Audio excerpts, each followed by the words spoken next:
Was there any drama during the planning process? I don't know. Don't feel like you have to do things just because you see it in the media or on social media or even in my videos. I would have just been happier if there had been more, but I actually think before you do all that, inviting everyone that our parents would want to invite to, which would be 250 to 300 people. It's so easy to forget because I'm on the other side of it now, but it could be really nerve-wracking and scary. It was so hard. Hi everyone, it's Katrina and thank you so much for clicking. So it's been about a month since our wedding and it was just a perfect day, so much fun. We're still kind of riding the high, waiting for our videos to officially all come in and then our photos. But for now, I wanted to answer the questions you all left on Instagram. So for this video, I'm going to section the questions off in different categories. And then for all questions related to the budget and cost and money saving tips, I'm going to include in the next video so I can go just like more in depth. So I'll have timestamps and everything, and if you have any additional questions, please leave them down below. All right, the first question is, why did you have two weddings? So in case you didn't know, we had two different weddings. In March, we had our Chinese wedding. We had the tea ceremony and then a dinner at a local Chinese restaurant. And then in June, we had a Western style wedding at a venue with the ceremony and reception. We had two weddings because we knew we wanted to do like a Western style wedding, and we also wanted to do the Chinese tea ceremony. But when we were starting to look at quotes of that kind of guest count, inviting everyone that our parents would want to invite to, which would be 250 to 300 people as a total number, that was way too expensive. We were getting some quotes back and it was just like not something that we could afford. So we had to really like step back, and we decided it would be best and a win-win if we did two separate dates, so we didn't feel too rushed either. And so we had the Chinese wedding. We invited all of our extended family, anyone who our parents wanted to invite. And for our Western wedding, Ryan and I, paid for that one. We invited our more like immediate families, our closest friends, and it was a win-win. Second question is, this wedding versus that Chinese wedding, I'm guessing you mean like which one was better. They were both so special and so different. They were both so beautiful, but in very different ways. Of course, with like a much bigger wedding. For the Chinese wedding, we had like 22 tables, so over 200 guests. And then for the Western wedding, we had 92 guests, including us two. It was just a very different feel of the day. The agenda was completely different, but I'm so happy we were able to do both.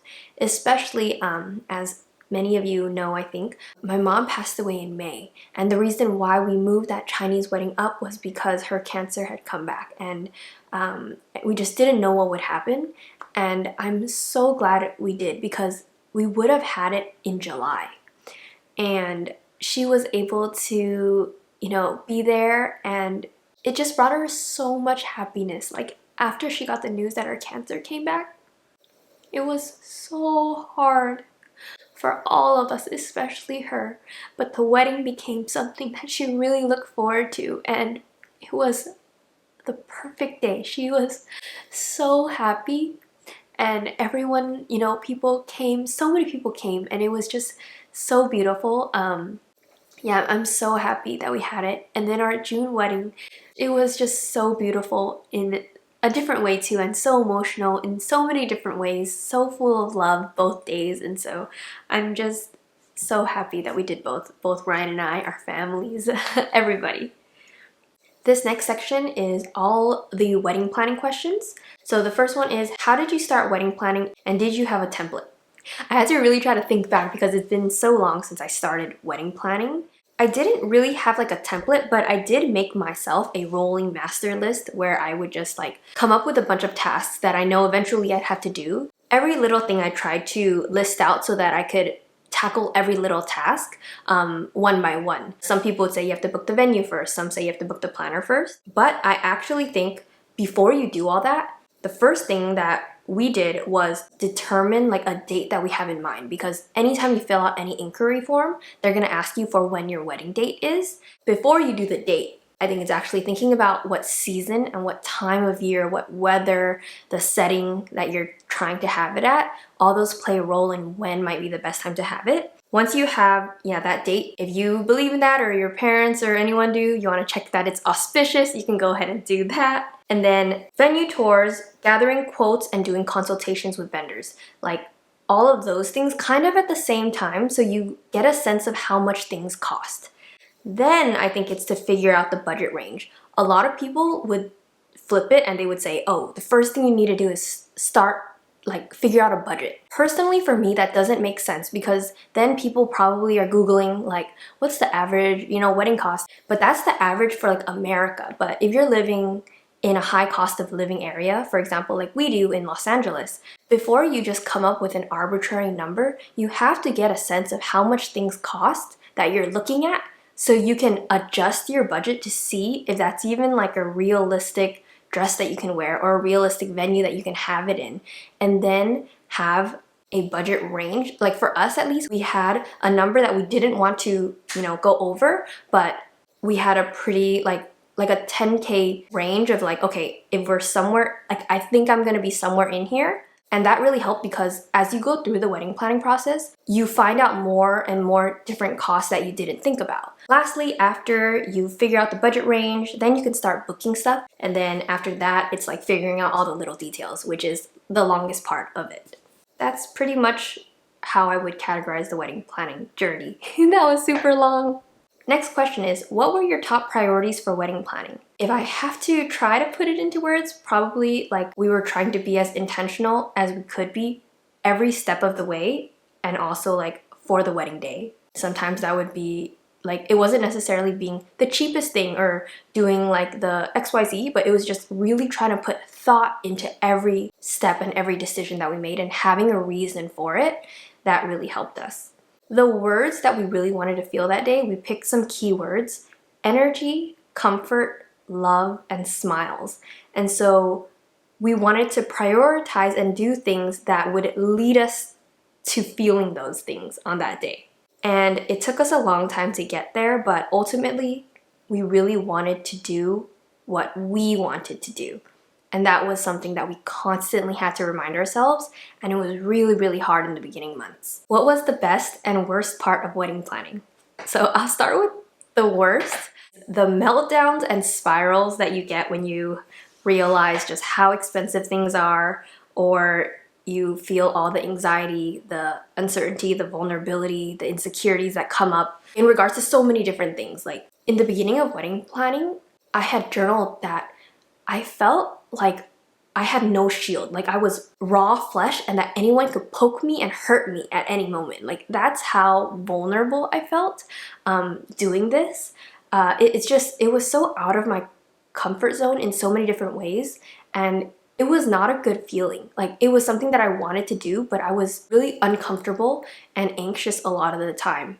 And I think being able to work through that and not giving up and just saying oh, I don't want to do the wedding, but going through that process helped me a lot too. And it's so easy to forget because I'm on the other side of it now. But yeah, that beginning part, it could be really just so nerve-wracking and scary. And another thing was that there were so many insecurities that came to the surface, especially in the beginning for both Ryan and I, regarding ourselves or the relationships in our lives, talking about hard conversations with each other, having spats. Basically, I think the worst part is the spiral, those meltdowns that you have before you're able to collect yourself and figure out where to go from there. If those happen, just, tell yourself, kind of try to gather yourself, they will pass, you're gonna get over it. Don't take them as signs of oh, it's time to give up.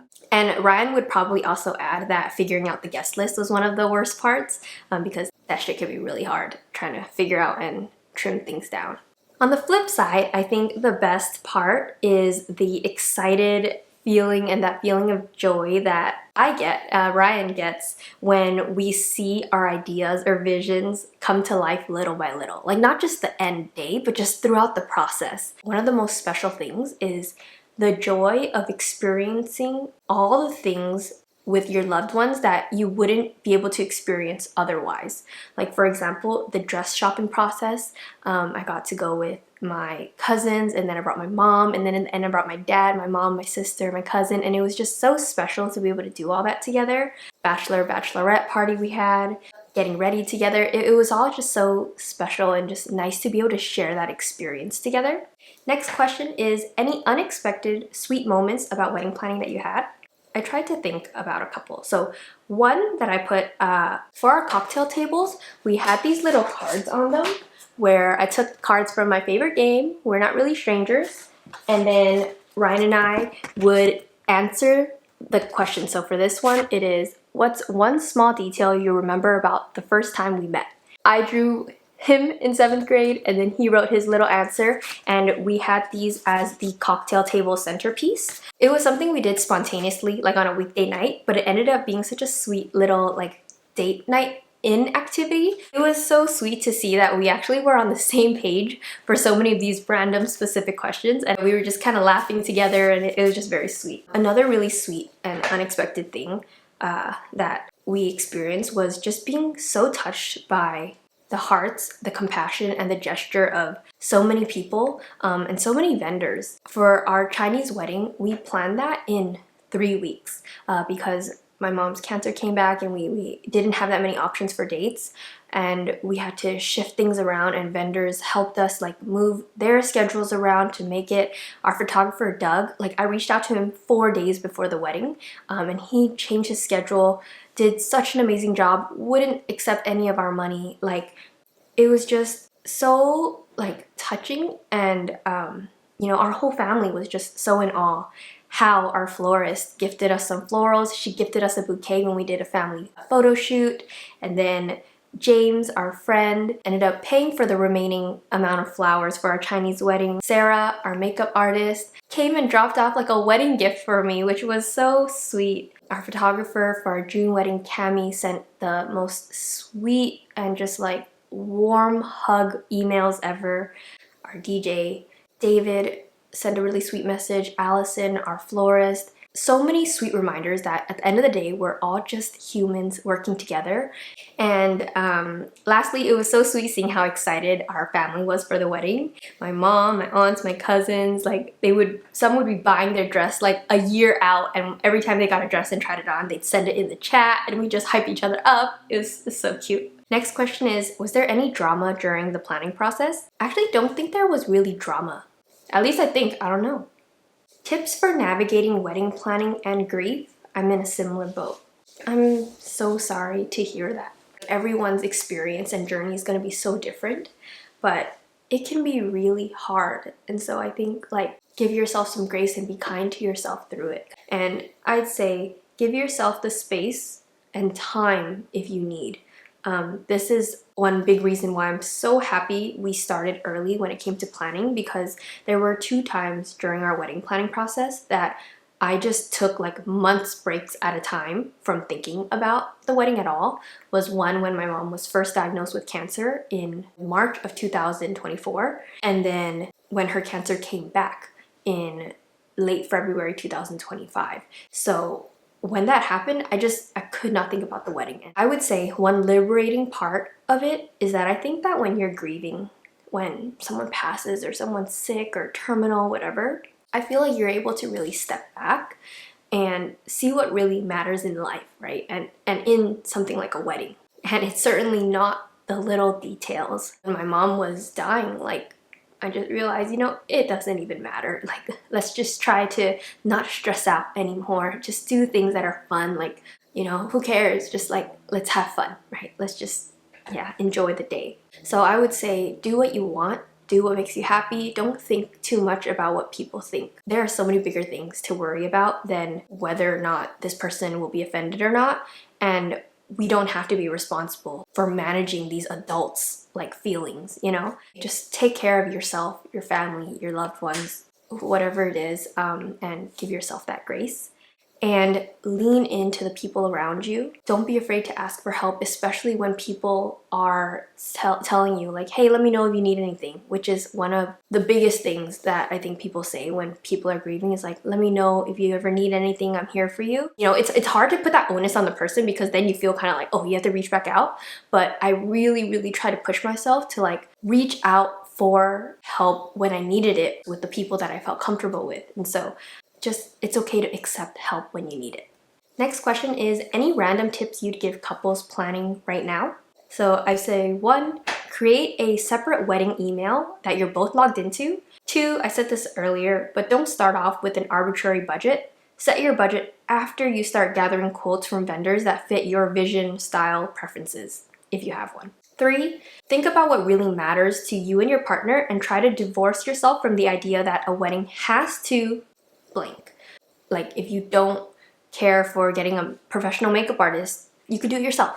You know, if you don't want flowers and you just want plants, if you don't want a bridal party, don't feel like you have to do things just because you see it in the media or on social media or even in my videos or anything. Like, I think the beauty of a wedding is that, yes, there are blueprints and there are things that are like traditional, but ultimately it's your day and you can do what feels right to you.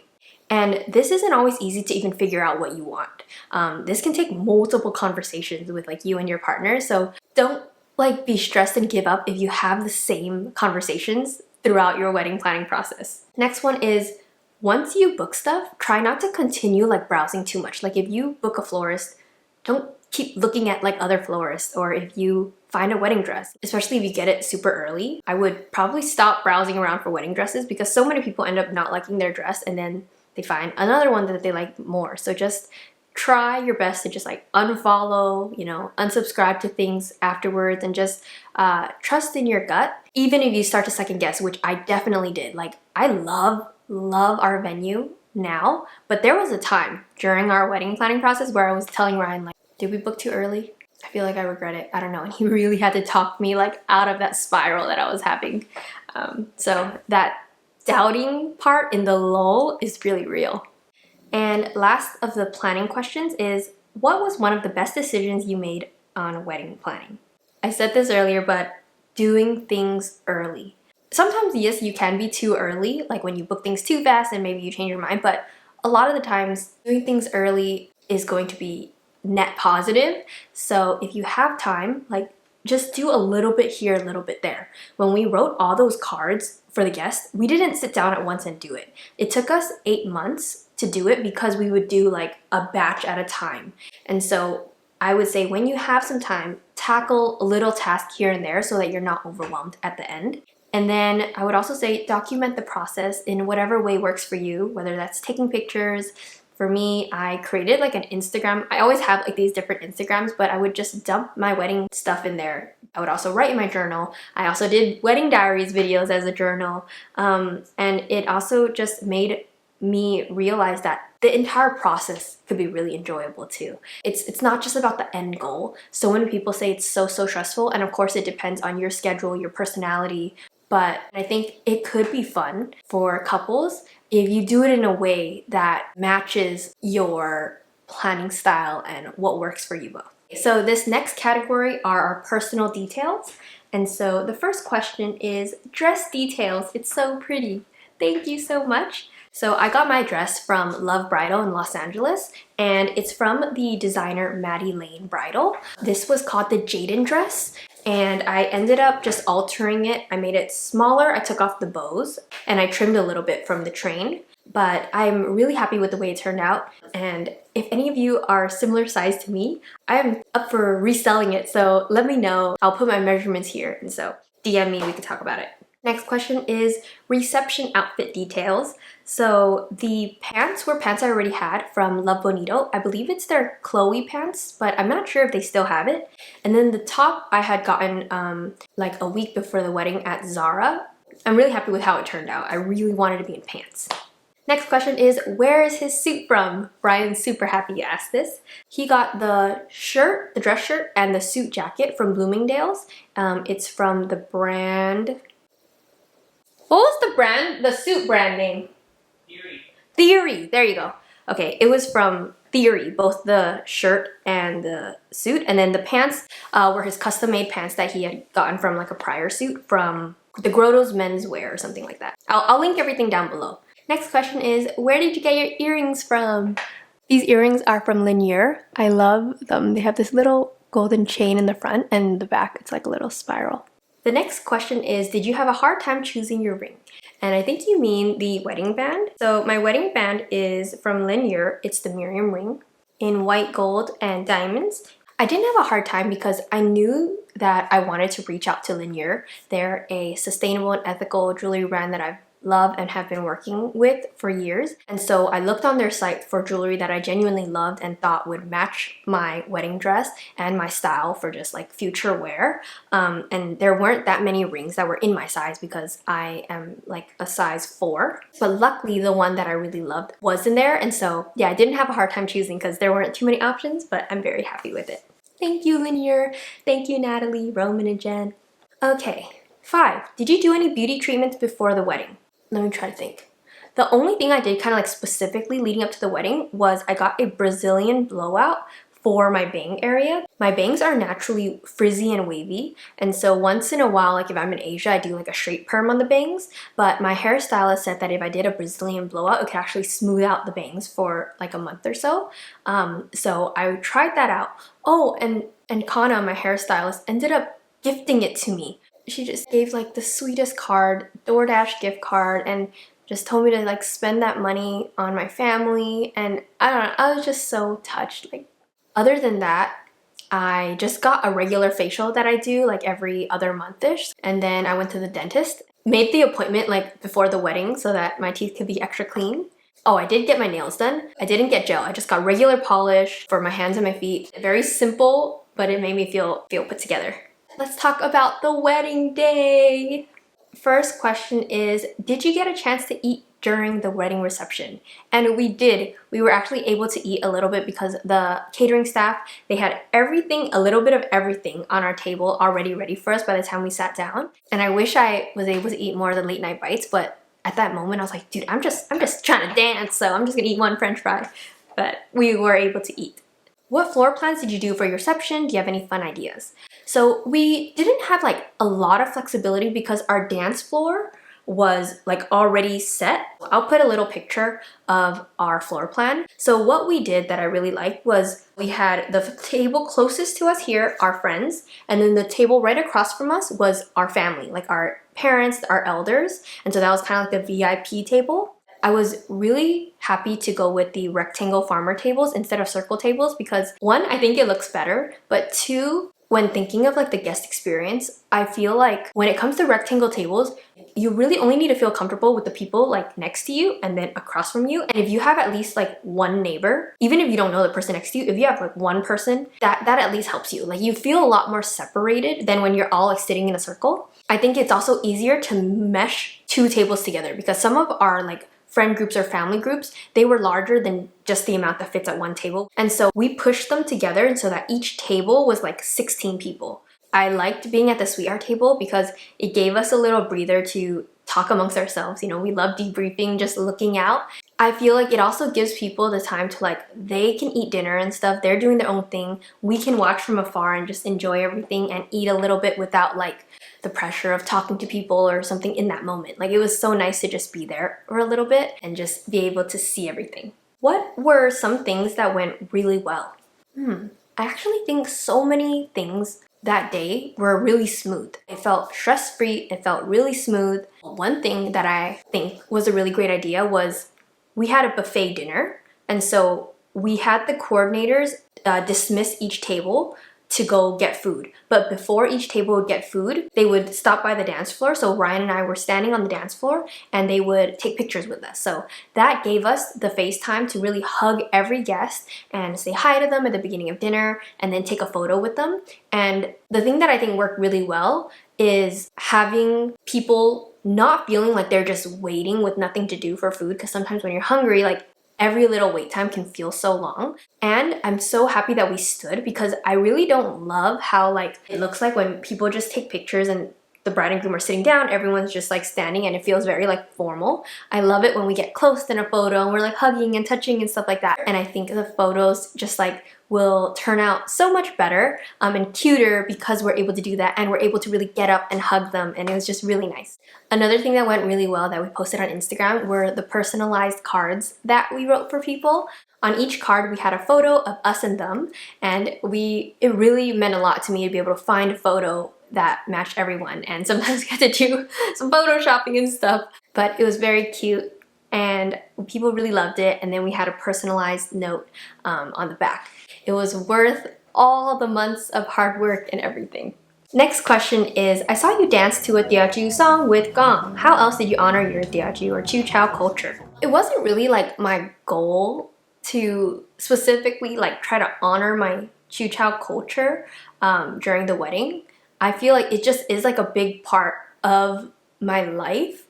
And Ryan's also teochew too, so it's like naturally like it came up, like a couple teochew words came up in my vows. I don't think, yeah, we really did too much, but we did have a little shelf in the stone house where we put a bunch of picture frames and we used it as like a tribute and just like a place to put a bunch of photos of us and our families, our grandparents. Gong has the habit of like writing on napkins sometimes. He wrote Ryan's name or my name, and then this is Gong's name here. And Ryan just has kept all those napkins that he's scribbled on over the years, and so I thought it'd be really cool to frame one. And I feel like this looks straight up like an art piece, like that you could see, like sold. I loved it so much, so that was on the shelf along with photos. I also had our live artist draw this photo of our 8 grandparents. I'm so happy with how it turned out, and we didn't tell anyone about this, and so it was such a sweet surprise for our families to see this on the day of. Kind of just talk about navigating the day as the bride and groom. As the bride and groom, your energy kind of sets the tone for everyone else's energy that entire day. If you're chilling and you're stress-free, then other people are too. And if you're like having fun, other people are having fun. And if you're mad, like other people are not feeling so good. And so I think it's really important just to think about like whatever vibe you're trying to have, the people around you have, make sure that you try to get into that space too. The wedding morning, a lot of times I think can feel really hectic and really rushed. I hate feeling rushed. We started our wedding at 5:30, it ended at 11:30, and that allowed us to get up a little bit later, start doing makeup a little bit later, and because we didn't have much to do, like we did rehearse the day before and stuff, the morning felt really chill. Like some of my family and friends were like, are we supposed to be doing something? Like it feels like this is the most chill morning of a wedding that we've had. And that's exactly how I wanted to feel. And so I would just kind of be sitting there like checking in on people, chilling, sitting around. And I think because of that, everyone else was able to just feel a little bit more relieved. Also, don't take things too seriously. Things are gonna go wrong. Like it's hard for every single piece of the puzzle to go exactly as planned, but it doesn't mean that it's like a failure or like really bad if something didn't go right. For example, when we were saying our thank you speech at the beginning of the reception, it was in that vow book, but we just forgot which page it was on. So we were flipping around, but we couldn't find it. And so Ryan winged it, but he couldn't remember most of what he wanted to say and was so anxious and nervous. But like, it's not that huge of a deal. Like, as in, he still was able to like say a few things that he remembered, and he was laughing at himself. I was laughing. Like, it ended up being one of his favorite parts of the day because he said that it reminded him that he doesn't need to be perfect or prepared, and everyone still showed him so much love and so much support. Like, at the end of the day, these people are not here to like look for the ways that you messed up. They're here to just celebrate and have fun, and they love you and you love them. And so if anything goes wrong, laugh it off and just like, you know, it's okay. And let people lead. Like, let the coordinator, your planner, whoever, your bridal party, let them help you that day. And don't be afraid to delegate and ask for help. Do as much as you can leading up to it. And then on that day, really just try to trust in the people that you hired, the people that you asked to be around you, and just try to have fun and soak in the moment and be as present as you can, because like it's just like any other day, right? We don't get more time in that day just because it's our wedding. It's gonna go by quickly, so just try to enjoy it and try to be as stress-free as you can be. The last set of questions are about looking back and reflecting on the wedding. What do you feel like you could have done without, if anything? Fortunately, because we were so intentional, I think, about, you know, every little thing, there's not a lot of parts of the wedding where I'm like, oh, we didn't need that, or like that was a waste, or we ended up, you know, not using it. We could have done without as many late night snack portions. Like, I would have put more hors d'oeuvres out and less late night snacks, because I feel like hors d'oeuvres are when people are more hungry and just like they know the food is there. But with late night bites, like some people left already, some people are dancing and they're not really like moving to get it. I think we had a good amount of hors d'oeuvres though, but I think I saw like a lot of late night bites get put out that weren't eaten, and we couldn't take it like home. So I guess that's more kind of like the next question, where it says any regrets or things you would have done differently. One thing I wish I would have done is set up a meeting with the videographers, because we booked videographers through this like boutique videography place. And so we didn't actually know who was going to be our videographers until like 2 weeks before the wedding, but they had us fill out like a form. So we put like our preferences and stuff. But I think because I'm so specific when it comes to videos, video clips, what I want, I feel like I would have just been happier if there had been more footage of the guests and the guests' reactions during like pivotal moments in like our vows or in our ceremony and stuff that I didn't get. Yeah, that's something that I would have definitely, gone back and just tried to be more clear of like, oh, during this time, could you put the camera, and get these people, but they didn't know at the time like what we're gonna say or who was gonna talk or whatever. So yeah, it's kind of like in hindsight, I could have done that better. Oh, after the first look, we went right into family and bridal party photos. But during the photos and stuff that we take with like me and Ryan, they ask us to kiss a lot, right? And so with every kiss, more and more of my lip makeup is coming off. And I didn't touch up and I didn't see myself until after we took all those group pictures. And as some of the photos came back, I was like, oh my gosh, my lipstick is like all off. And I wish that I would have just like brought the touch-up kit and like told someone to just touch up between photos so that it could, look a little bit better.